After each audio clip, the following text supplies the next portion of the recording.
में आज के इस कार्यक्रम की अध्यक्षता कर रहे विद्यालय के विद्वान प्रधानाचार्य मेरे बड़े भाई श्रीमान राजू बड़कोटे जी, इस विद्यालय के विद्वान अध्यापक, विभिन्न सामाजिक गतिविधियों में अपनी भागीदारी निभाने वाले मेरे मार्गदर्शक बड़े भाई जगदीश अधिकारी जी, मेरे महाविद्यालय समय से ही छात्र जीवन से ही मेरे परम सहयोगी, मेरे मित्र, इस विद्यालय के विद्वान अध्यापक श्रीमान कृष्ण खरकवाल जी, विद्यालय में संचालन कर रहे इस कार्यक्रम को देख रहे पंचदेव पांडे जी, विद्यालय की विद्वान अध्यापिका श्रीमती चंद्रा खरकवाल जी, श्रीमती चंद्रा अधिकारी जी,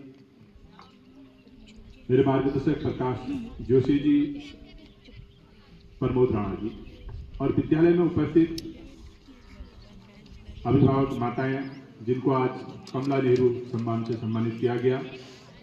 मैं स्वयं को भी सौभाग्यशाली समझता हूं और आपके बच्चों के उज्जवल भविष्य की शुभकामनाएं आपको प्रेषित करता हूं।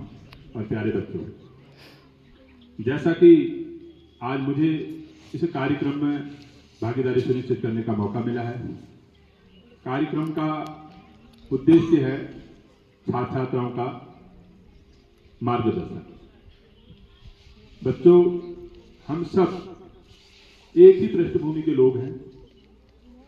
हम सब ने बड़े अभावों से जीवन जीते हुए हमारे अभिभावकों ने, हमने अपना एक स्थान बनाया है। आज जो आपके सामने बैठे हुए लोग हैं, आपकी ही पृष्ठभूमि के लोग हैं। सबसे बड़ा उदाहरण हमारे सामने यह लोग हैं, क्योंकि जीवन में बड़े अभाव हैं और जिन अभावों से शायद आप गुजर रहे हो, उससे भी बड़े अभावों से इन सब ने जीवन जिया है। मैं विशेष रूप से माताओं से अनुरोध करूंगा। अभी प्रधानाचार्य जी ने एक बात का किस्सा आपको सुनाया, कहानी सुनाई, यह वास्तव अनुकरणीय है। इस बात का हम सबको अनुसरण करना चाहिए। अपने बच्चे को छूट देनी है, लेकिन छूट इतनी देनी है कि जहां तक हमारी उस पर नजर टिकी रहे। जिस दिन हमारी नजर से बच्चा ओझल हो गया, उस दिन मान के चलिए कि कहीं न कहीं कुछ न कुछ गड़बड़ हो रहा है, कुछ न कुछ रास्ते से बच्चा भटक रहा है। तो हमको प्रयास करना है, बच्चे को छूट देनी है, बच्चे को मोबाइल भी देनी है, बच्चे को सारी चीजें देनी है। वह जिस लायक है उस लायक का उसको उपलब्ध कराना है, लेकिन उपलब्धता वहीं तक होनी चाहिए जहां तक आपकी उस पर कंट्रोल हो, आपकी निगरानी हो, आपका नियंत्रण बच्चे पर हो। मेरा बच्चों से भी विशेष रूप से निवेदन है, आपने जीवन में कोई न कोई लक्ष्य तय कर लिया होगा और नहीं किया है तो यह अब समय है जहां आपको अपने लक्ष्य के अनुरूप रणनीति, भूमिका, उसके अनुरूप अपना आचार विचार तय करना चाहिए। बच्चों, लक्ष्य छोटा हो या बड़ा हो, यह बहुत महत्वपूर्ण नहीं है। उस लक्ष्य को पाने के लिए आप कितने निष्ठा से, कितने मेहनत से, कितने शालीनता से, कितने संयमित होके, कितने अनुशासित होके आप उस लक्ष्य के लिए कार्य कर रहे हैं, यह बहुत इंपॉर्टेंट है। आपके सामने अभी बोर्ड की परीक्षाएं हैं सामने। आपने वर्ष भर किताबों का अध्ययन किया है।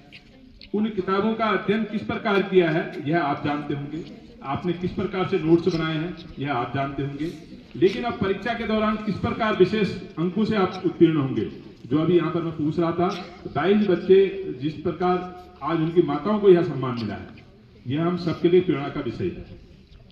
कहीं कहीं उन बच्चों से हमको सीखने की जरूरत है, इन अध्यापकों से सीखने की जरूरत है, क्योंकि जो उत्तराखंड की मेरिट पाने वाले बच्चे हैं, उनको पढ़ाने वाले अध्यापक भी यही हैं और पढ़ने वाले बच्चे भी आप जैसे ही हैं। वह पुस्तक भी वही है जो मेरिट पाने वाले बच्चे हैं, उस पुस्तक को आप भी पढ़े हैं, उसी पुस्तक को ये अध्यापक भी पढ़ा रहे हैं। तो कमियां हैं तो थोड़ा बहुत हमारे अंदर है। विषय अध्यापक कहीं गलती नहीं करता है, हम थोड़ा सा अपना संयम खो देते हैं, हम थोड़ा अनुशासित नहीं होते हैं, हम नियमित नहीं होते हैं, हम संयमित नहीं होते, हम बातों को हल्के में ले लेते हैं।